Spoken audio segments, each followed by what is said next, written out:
Revenge films. Mrs. Mackenzie, all of my dresses are missing. Do you have any idea where they may have gone? I know exactly where they are. The landfill. I threw them away. You can't take care of me when I'm old and frail if you wear flirty clothes. There's no need for a wife to be so alluring, now is there? What? My name is Talia Simmons. It's been 3 years since I moved in with my in-laws. It wasn't like I wanted to live with them, actually. We simply had no choice but to live together after some checkered history with our family's transactions with land and property. We wanted to have children, but conceiving a child proved to be easier said than done. Instead of a beautiful child we have yet to meet, we had a nagging, selfish mother-in-law and a quiet father-in-law who did everything she asked. She had often harassed me in the past by hiding jewelry and other things she didn't approve as her daughter-in-law, but this time was worse because I discovered that she had really thrown away all the dresses that I cared about. I was very upset, but my darling husband was even more furious than I was. Mom, I swear, if you keep this bullshit up, I'm kicking you out of the house for good. Lest we forget, and I've told you so many times you could write an entire saga with my explanations, this land was given to us by Talia's parents. Know your place and appreciate what they've done for us. He said everything I wanted to, and beyond. I was grateful. Nevertheless, Mrs. Mackenzie replied, "It's all Talia's fault. She's getting a little too carried away with her fashion choices. When there are 2 lives, she has to think about for the future. Besides, there's no way she could take care of me in those flouncy clothes, is there? Helping me getting out of bed, getting me in a wheelchair, giving me a bath, and taking care of anything bathroom-related are just a few of the things you have to do to help us out. Wearing a long dress like that would make things too difficult. If you're going to take care of me, I need her to be able to be at my service at all times, and that means wearing normal exercise clothes is an absolute must." And beside her, Mr. Mackenzie nodded his head in agreement without saying a word, nor doing anything to stop his wife from going on with her bullshit. Just so you know, that my in-laws are literally the picture of good health. At that time, they didn't need any nursing care at all. They barely need the N in nursing for that matter. Mom, you always talk about nursing care this, nursing care that.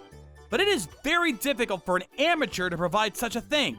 If you want proper care, you can ask for a professionally qualified helper when the time comes. And don't ask Talia to do it now.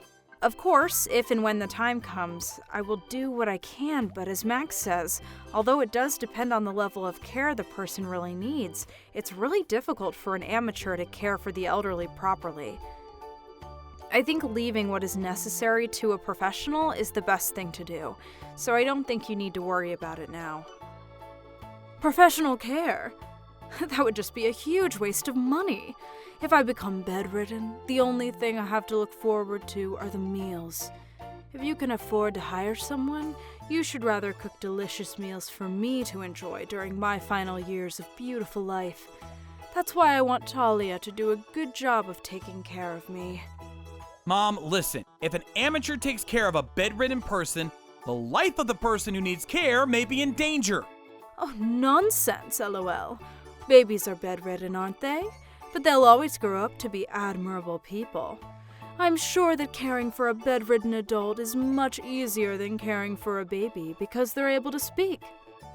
I had pretty much given up at this point, and I couldn't say anything to counter her arguments, but my husband kept on trying the impossible to persuade his own selfish mother on my behalf, and after 2 hours of discussion, Mrs. Mackenzie finally promised that I won't do it again. Great. Everything was now settled. Or so it should have been.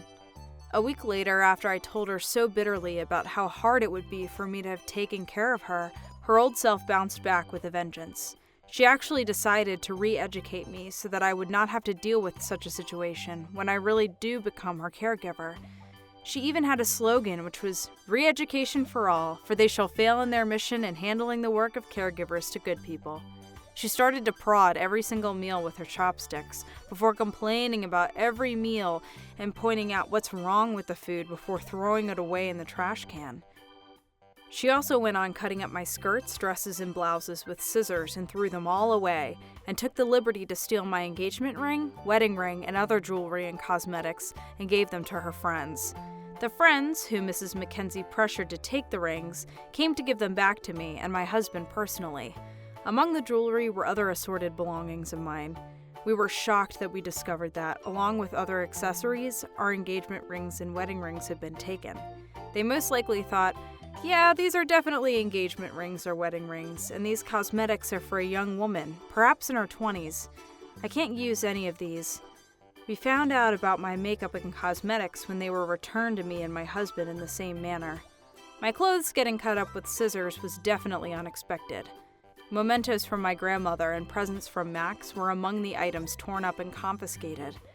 After screwing herself over so hard multiple times, she went on to completely destroy a batch of plum alcohol that I'd made myself by spending hours and hours of toil stabbing the plums with forks, saying, "If you have time to do something stupid and mediocre like this, you should be studying on how to care for the elderly." After calming down the furious Max, who had become completely set on moving out immediately and cutting ties with the two tyrants, we decided to give them a reminder of the care they would have to need one day, in their old age. After all, she was an incorrigible person, if one attempted to persuade her with words, so giving her a physical experience could possibly do the trick in changing her mind for the better. We also decided to punish my Mr. Mackenzie, who was never once admonished her for her behavior, adhering to her every word. First, I consulted with a friend who works in the nursing care industry and arranged to borrow 2 sets of nursing care experience kits for the elderly. We decided to set the plan in motion on Max's day off work. After declaring that we should get used to the experience of caring and being cared for while the Mackenzies are still healthy, I had my in-laws put on the elderly kit, which consisted of heavyweight vests to induce lots of physical stress on the body, clouded goggles to recreate terrible vision, and earplugs which simulated near deafness. "What is all this?"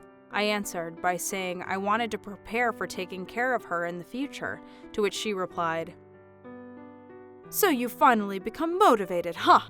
As you would expect, these kits were specifically designed for younger people who were curious about what it was like to be elderly. You can imagine it being naturally difficult for actual elders to move around in these restrained suits, but even so, for the first few hours of the day, she didn't budge from her spot on the couch in the living room, ordering people around like they were personal servants. "I'm thirsty. Bring me something nice and cool to drink. I'm also hungry, so fix something delicious for me." I granted her these wishes and brought her some salty rice crackers and cold green tea to make her thirsty.